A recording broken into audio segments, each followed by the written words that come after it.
আসসালামু আলাইকুম রহমতুল্লাহ। সুপ্রিয় শিক্ষার্থীবৃন্দ, আশা করি তোমরা সবাই ভালো আছো। আমরা পড়তেছি অষ্টম শ্রেণী গণিত বইয়ের দ্বিতীয় অধ্যায় মুনাফা চ্যাপ্টার। এই চ্যাপ্টারের উপর ইতিপূর্বে আমরা 3টি পর্ব শেষ করেছি, পৃষ্ঠা নাম্বার 13 পর্যন্ত এবং পৃষ্ঠা নাম্বার 14 কাজ আমরা সলভ করেছি এবং আজকে আমরা মুনাফা 2.2 শুরু করব। আমি বরাবরই বলি, আমার ক্লাস, বিশেষ করে আমার এই চ্যানেলের ক্লাসগুলো অন্যান্য আদার চ্যানেলের মতো না, এটা পুরোই ডিফারেন্ট হবে আমার ক্লাস। একজন প্রাইভেট টিউটরের কাছে স্টুডেন্টরা যেভাবে পড়ে আমি সেভাবে পড়াবো ইনশাল্লাহ। তাহলে চলো শুরু করি। মুনাফা 2.2। আচ্ছা, এখানে কিছু জিনিস লেখা আছে, এগুলো আমি তোমাদেরকে একটা গল্পের মাধ্যমে যদি বলি কিংবা আমি যদি আলাদা করে বলি তাহলে তোমাদের জন্য বুঝতে ইজি হবে। তাহলে চলো শুরু করি। ধরো তোমার কাছে 1000 টাকা আছে। হ্যাঁ, 1000 টাকা আছে। এই 1000 টাকা তুমি ব্যাংকে জমা দিলা। কতদিনের জন্য? ব্যাংকে জমা দিলা 1 বছরের জন্য। 1 বছরের জন্য, বছর 1 বছরের জন্য জমা দিলা। 1 বছর পরে তুমি ব্যাংকে যেয়ে দেখো তোমার টাকা 1010 টাকা হয়ে গেছে। 1010 টাকা হয়ে গেছে। এখানে কি হয়েছে? 10 টাকা বৃদ্ধি পাইছে, তাই না? 10 টাকা বৃদ্ধি পাইছে। এই যে 1000 টাকা না, এই 1000 টাকা কি জানো? 1000 টাকা হচ্ছে তোমার মূলধন। এটাকে বলা হয় কি জানো? মূলধন। মূল বানান ভুল গেছে, মূলধন। মূলধন বা আসল, এটাকে বলা হয় মূলধন বা আসল। ঠিক আছে? তোমার নিজের কাছে যে টাকা থাকে, তুমি ব্যাংকে যে টাকা জমা দাও, এটা হচ্ছে তোমার মূলধন বা আসল। গেল। এরপরে এটা কি? এটা হচ্ছে ব্যাংকে তুমি যেই কয়দিনের জন্য রাখছো, এটা কি? এটা হচ্ছে সময়। এটা কি? এটা হচ্ছে সময়। এটা সময়। এরপরে এখানে কি হয়েছে? 1 বছর পরে তুমি যে দেখো 1010 টাকা হয়ে গেছে। তার মানে বৃদ্ধি পাইছে কয় টাকা? 10 টাকা। তার মানে এই 10 টাকা হচ্ছে তোমার লাভ। তোমাকে তারা ফ্রি দিয়ে দিছে কি? তুমি তাদেরকে 1000 টাকা 1 বছরের জন্য দিছে, যার কারণে এই 10 টাকা তোমাকে তারা বেশি দিছে। এই 10 টাকা হচ্ছে তোমার লাভ বা মুনাফা। ঠিক আছে? মুনাফা। এখন এই 1010 টাকাকে কি বলে বলো তো? এই 1010 টাকা কি? তোমার মূলধন বা আসল আর লাভ দুইটা একসাথে না এখানে, যার কারণে এটাকে বলা হয় হচ্ছে মুনাফা আসল। সরি, কি লিখলাম? এটাকে বলা হয় হচ্ছে মুনাফা আসল। মুনাফা আসল। আসল। বুঝছো? এখন এই প্রত্যেকটাকে তোমার হচ্ছে আলাদা একটা সংকেত দ্বারা চিহ্নিত করা হয় এই প্রত্যেকটাকে। যেমন এই যে মূলধন না, মূলধন বা আসলকে পি দ্বারা চিহ্নিত করা হয়। পিতে প্রিন্সিপাল, পি দ্বারা চিহ্নিত করা হয়। সময় বা টাইম, এটাকে এন দ্বারা চিহ্নিত করা হয়। তুমি একটু দাঁড়াও, আমি বলতেছি। এটাকে প্রকাশ করা, মুনাফা আসলকে প্রকাশ করা হয় এ দ্বারা। লাভকে প্রকাশ করা হয় কি দ্বারা? আই দ্বারা। লাভ বা মুনাফাকে প্রকাশ করা হয় আই দ্বারা। এখন আমি আবার রিক্যাপ করে দিই পুরাটা, যে এই যে 1000 টাকা হচ্ছে তোমার মূলধন। এই 1000 টাকা কি? 1000 টাকা তোমার কাছে যেটা থাকবে সর্বপ্রথম থেকে, এটা হচ্ছে তোমার মূলধন। এটাকে প্রকাশ করা হয় পি দ্বারা। শেষ। মূলধনের বিষয় গেল, আসল গেল, পি শেষ।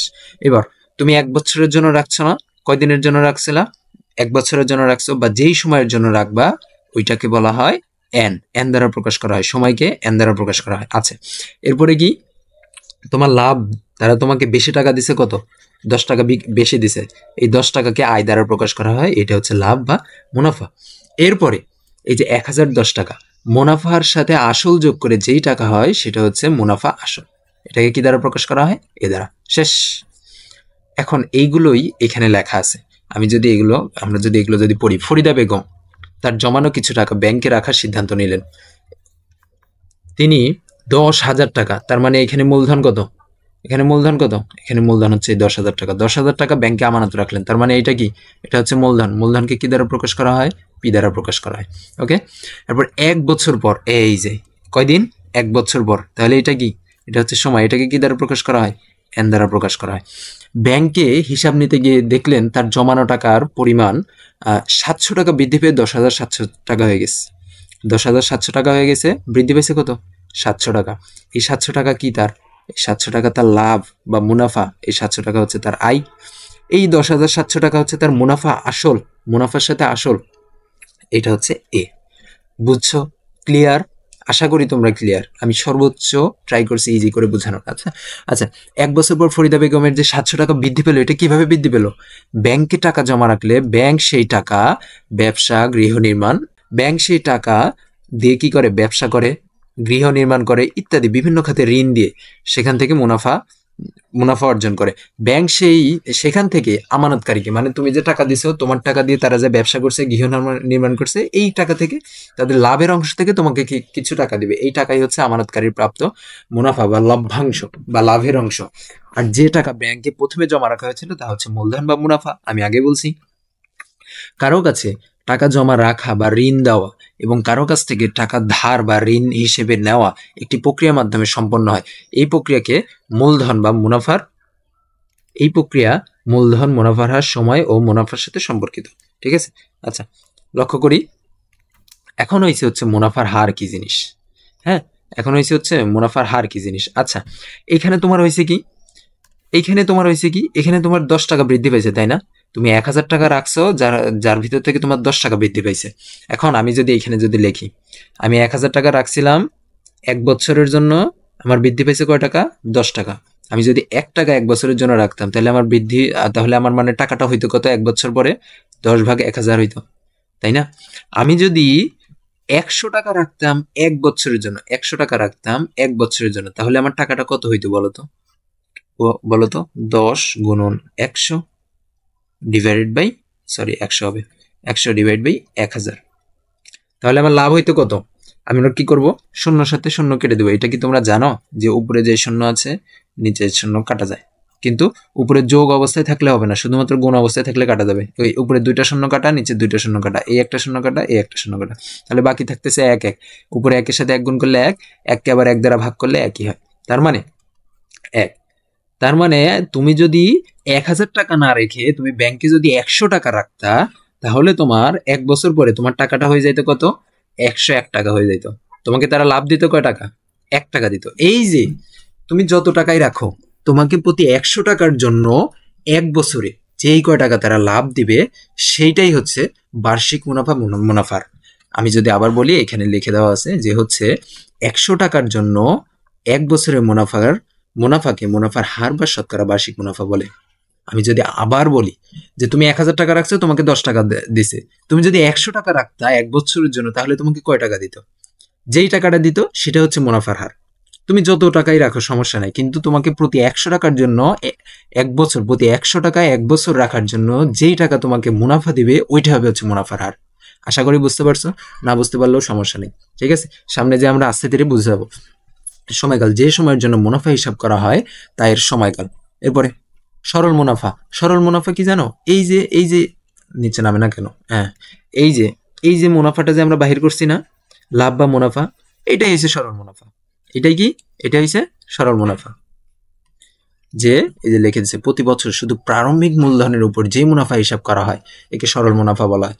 শুধু প্রারম্ভিক মূলধনের উপর যে মুনাফা হিসাব করা হয় একে সরল মুনাফা বা সিম্পল প্রফিট বলে। শুধু মুনাফা বলতে সরল মুনাফা বোঝায়। শেষ।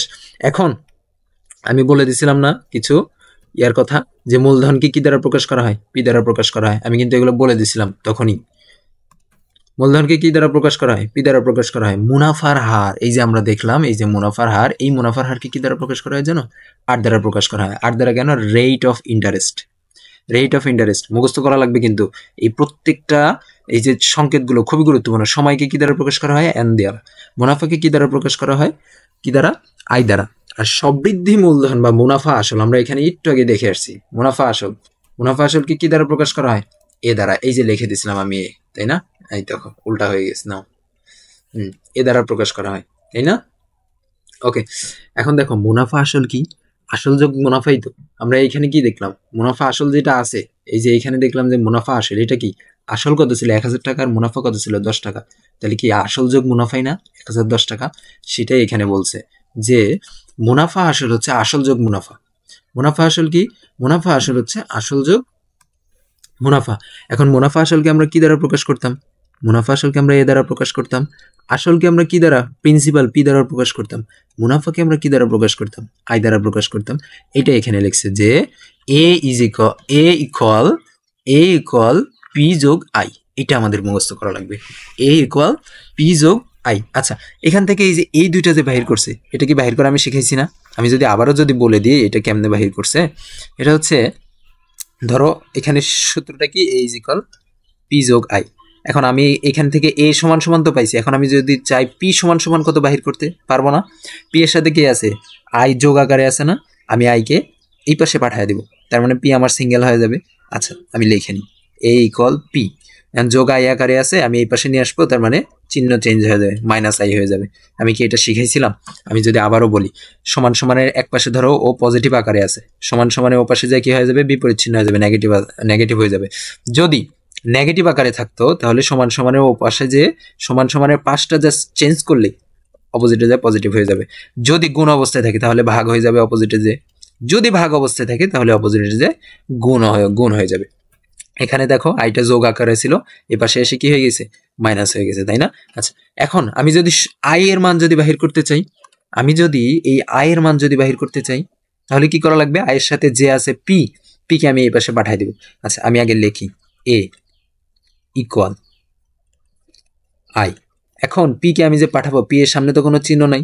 এখন আমাদের এইখানে মনে রাখা লাগবে, পি এর সামনে কোনো চিহ্ন যদি না থাকে তখন তখন ধরে নেওয়া লাগবে যে প্লাস আছে, কারণ পি এর সামনে কোনো কিছু দেওয়া নাই মানে ওইখানে প্লাস চিহ্ন আছে। ঠিক আছে, তার মানে পি এর সামনে এই পাশে থাকতে প্লাস ছিল, এ পাশে এসে কি হয়ে যাবে? মাইনাস পি হয়ে যাবে, তাই না? দেখো তো সূত্রগুলো মিলছে না? পি সমান সমান এ মাইনাস আই, পি সমান সমান এ মাইনাস আই, এখানে আছে আই সমান সমান এ মাইনাস পি, আই সমান সমান এ মাইনাস পি। হয়ে গেছে না? আশা করি তোমরা বুঝতে পারছো।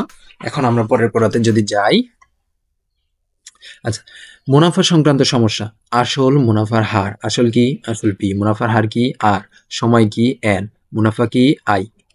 এই চারটি উপাত্তে যে কোনো তিনটি জানা থাকলে বাকি উপাত্তটি বাহির করা যায়। এই চারটার ভিতরে যে কোনো তিনটা তোমার যদি জানা থাকে তাহলে তুমি বাকিটা বাহির করতে পারবা। নিচে এ সম্পর্কিত আলোচনা করা হলো। আচ্ছা প্রথমটা কি? প্রথমটা দেখো, আমরা এটা পড়লে আমরা ভালো বুঝতে পারবো। দেখো এখানে লেখা আছে যে হচ্ছে রমেশ সাহেব ব্যাংকে 5,000 টাকা জমা রাখলেন। কত টাকা জমা রাখছে? 5,000 টাকা। তার মানে এটা কি? এটা মূলধন। মূলধনকে আমরা কি দ্বারা প্রকাশ করি? পি দ্বারা। আমরা কত টাকা জমা রাখছিলাম? 1,000 টাকা জমা রাখছিলাম না? আর এখানে কি 5,000 টাকা জমা রাখছে, এই 5,000 টাকা কি? পি বা মূলধন। আচ্ছা জমা রাখলেন এবং ঠিক করলেন আগামী 6 মাস পরে তিনি ব্যাংকে 6 মাসের মধ্যে, আগামী 6 বছর তিনি টাকা উঠাবেন না, 6 বছর তিনি টাকা উঠাবেন না। আচ্ছা ব্যাংকে বার্ষিক মুনাফা 10% হলে, বার্ষিক মুনাফা 10%, এইটাতে একটু পরে আসতেছি, কিন্তু বার্ষিক মুনাফা 10%, এটা কি? এটাই তো আর, তাই না? মুনাফার হার দেওয়া আছে, মুনাফার হার যে কথা, বার্ষিক মুনাফা একই কথা, মুনাফার হার দেওয়া আছে। আচ্ছা 6 বছর পর তিনি, কয় বছর? 6 বছর পর তিনি মুনাফা কত পাবেন? এখন এই 6টা কি? এই 6টা হচ্ছে এন, তাই না? টাইম। এখন 6 বছর পর তিনি মুনাফা পাবেন কত? তার মানে আমাকে কি বাহির করতে বলছেন? কতটা কি? কতটা হচ্ছে মুনাফা। মুনাফা কি? মুনাফাকে আমরা কি দ্বারা প্রকাশ করি? আই দ্বারা প্রকাশ করি। এবং মুনাফা আসল কত হবে? মুনাফা আসলকে আমরা কি দ্বারা প্রকাশ করতাম? মুনাফা আসলকে আমরা কি দ্বারা প্রকাশ করতাম? মুনাফা আসলকে আমরা এ দ্বারা প্রকাশ করতাম, তাই না? এ দ্বারা প্রকাশ করতাম। এখন এই যে বার্ষিক মুনাফা 10%, এর অর্থ কি বলতো? এর অর্থ কি আমরা জানি? আশা করি জানি। বার্ষিক মুনাফা 10% মানে আমরা একটু আগে পড়ে আসছি যে উনি যদি 100 টাকা রাখতো, উনি যদি ব্যাংকে যদি 100 টাকা রাখতো, 1 বছর পরে তাকে 10 টাকা লাভ দিত। এই 10 টাকা তাকে লাভ দিত। 100 টাকা উনি যদি এই রমিজ মিয়া যদি ব্যাংকে রাখে তাহলে তাকে 1 বছর পরে 100 টাকার জন্য তাকে 10 টাকা লাভ দিবে, 10 টাকা মুনাফা দেবে। তাহলে আমরা এটাই এখানে লিখছি যে 100 টাকার জন্য 1 বছরের মুনাফা 10 টাকা, 100 টাকার জন্য 1 বছরের মুনাফা 10 টাকা, এটাই কিন্তু এখানে লিখছে। সুতরাং 1 টাকার জন্য 1 বছরের মুনাফা 10 ভাগ 100, আমরা কি বলছিলাম? এটা এখানে বসবে, আর কি এই 100টা কি 100টা যে নিচে বসবে। সুতরাং তিনি জমা রাখছে কত? তার মূলধন কত? পি, প্রিন্সিপাল কত? 5,000। 5,000 টাকা তিনি 1 বছরের জন্য রাখলে তাকে মুনাফা দিবে কত? 100 গুণন 5,000, 5,000 কি হয়ে যাবে? এই 5,000 এখানে গুণ হয়ে যাবে, তাই না? এটা কিন্তু আমরা শিখছি, আমি আগেই বলে দিছি এটা কেন ওইখানে যাচ্ছে। আচ্ছা সুতরাং 5,000 টাকা তিনি কয় বছর? 6 বছরের জন্য রাখছেন, এই 6ও কিন্তু যে এইখানে গুণ হবে। ঠিক আছে, এই 6,000 টাকা 6 বছরের জন্য রাখলে তার মুনাফা, তাকে তারা 6 বছরের জন্য 5,000 টাকা যদি ওই ব্যাংকে রাখে তাকে তারা আরো 3,000 টাকা তাকে তারা লাভ দিবে, তাকে তারা লাভ দিবে। এটাই তো আমার মুনাফা বা আই পেয়ে গেছি, তাই না? আই পেয়ে গেছি। আচ্ছা মুনাফা আসল কি? মুনাফা আসল হচ্ছে এই যে তার 3,000 টাকা মুনাফা, এটার সাথে আমি যদি আসলটা যদি যোগ করে দিই তাহলে তো আমার মুনাফা আসল বাইরে হয়ে যাচ্ছে। এই যে মুনাফা আসল, আমার আসল কত ছিল? আমার আসল ছিল হচ্ছে 5,000 টাকা। 5,000-এর সাথে আমি যদি 3,000 যোগ করে দিই তাহলে কিন্তু 800 টাকা হয়ে যাচ্ছে, তাই না? এখন একটা জিনিস দেখো, মুনাফা 300 টাকা এবং মুনাফা আসলে 8,000 টাকা। ঠিক আছে, লক্ষ্য করি 6 বছর পরে মুনাফা। এই দেখো এইখানে যে এটা আসছে, এইখানে যে ফরম্যাটটা আসছে, এখানে কত আসছে, এইটাকে আমরা যদি একটু সাজায় লিখি, আমি লিখলাম 10/100। হ্যাঁ, গুণন এরপরে কত আছে, 5,000 আছে, আমি এখানে 5,000 লিখলাম, গুণন 6 আছে, আমি 6 লিখে দিলাম। এই যে 10/100। এখন দেখো 5,000 টাকার জন্য 6 বছরের মুনাফা, এইটা যেই কথা, এটা কি একই কথা না? এইখানে কি, এইখানে একটু আমি কালারটা চেঞ্জ করিনি, এখানে এটা কি ছিল, এটা কি ছিল, এটা ছিল হচ্ছে পি। এইটা কি 10/100, এটা হচ্ছে মুনাফা। এটা কি, এটা মুনাফা। একটু দাঁড়াও, মুনাফা এখানে কত দেওয়া ছিল, 10% দেওয়া ছিল। মুনাফা এখানে কত দেওয়া ছিল দেখি, 10% দেওয়া ছিল। আচ্ছা, এখানে আরেকটা জিনিস তোমাদের জানা লাগবে। জানার বিষয়টা হচ্ছে 10% এইভাবে লেখা যে কথা না, এখানে 10% মানে 10/100 এভাবে লেখা একই কথা।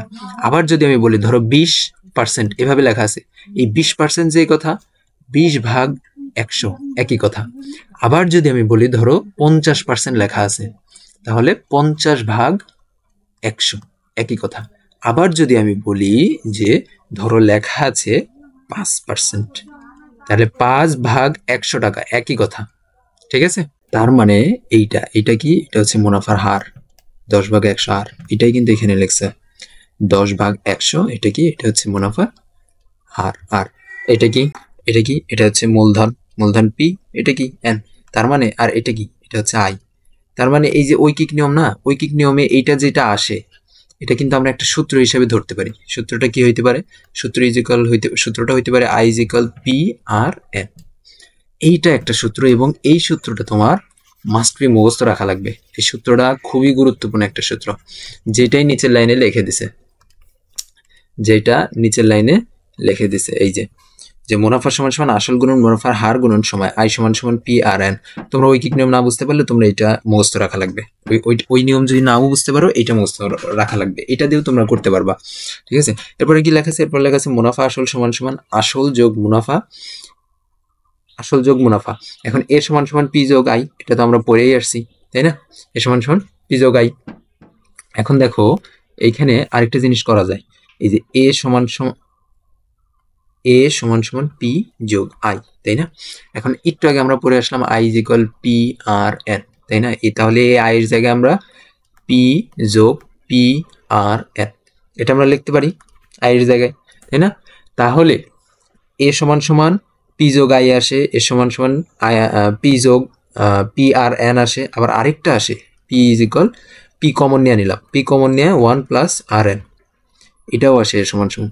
তাহলে কি করা লাগবে, মনে হচ্ছে ঘিজিমিজি লেগে গেছে, তাই না? সমস্যা নেই, আমি এই যে এখন শুধুমাত্র যেটুকু পড়া লাগবে আমাদের, আমি সেটুকু লিখে দিচ্ছি। ওকে, প্রথম কথা আমাদের এটা পড়া লাগবে, আই সমান সমান পি আর এন। দ্বিতীয় কথা, এ ইজ ইকুয়াল পি যোগ আই, এই দুটা গেল। তৃতীয় কথা, পি যোগ পি আর এন। চতুর্থ কথা, পি কমন নিয়ে নিলে 1 যোগ আর এন। এই কয়েকটা জিনিস আমাদের একটু মনে রাখা লাগবে, যার ভিতরে এই তিনটা সেম কথা, এই তিনটা সেম জিনিস। ঠিক আছে, আচ্ছা আমি এগুলো একটু বোল্ড করে দিই যাতে করে তোমরা গুরুত্ব দাও। ঠিক আছে, ওকে, এই কয়েকটা একটু আমাদের দেখে নেওয়া লাগবে। আচ্ছা, এখন আমরা যদি নিচে যাই, উদাহরণ 3 বিকল্প সমাধান দিছে। বিকল্প সমাধান কি, উদাহরণ 3 বিকল্প সমাধান দিছে। বিকল্প সমাধান কি, ওই I is equal P R N এই সূত্র দিয়ে করে দেখাইছে। I is equal P R N এই সূত্র দিয়ে করে দেখাইছে, মুনাফা আসল বাইর করছে। এটা আশা করি তোমরা বুঝতে পারছো। তো আজকের ক্লাসে আমরা এতটুকুই রাখতেছি। নেক্সট ক্লাসে আমরা বাকিগুলো গ, ঘ, এরপরে আছে কি খ, এরপরে আছে ঘ, এগুলো আমরা বাকি ক্লাসে শেষ করব, আগামী ক্লাসে শেষ করবো ইনশাআল্লাহ। তো আজকের মধ্যে এখানে বিদায় নিচ্ছি। আসসালামু আলাইকুম ওয়া রাহমাতুল্লাহ।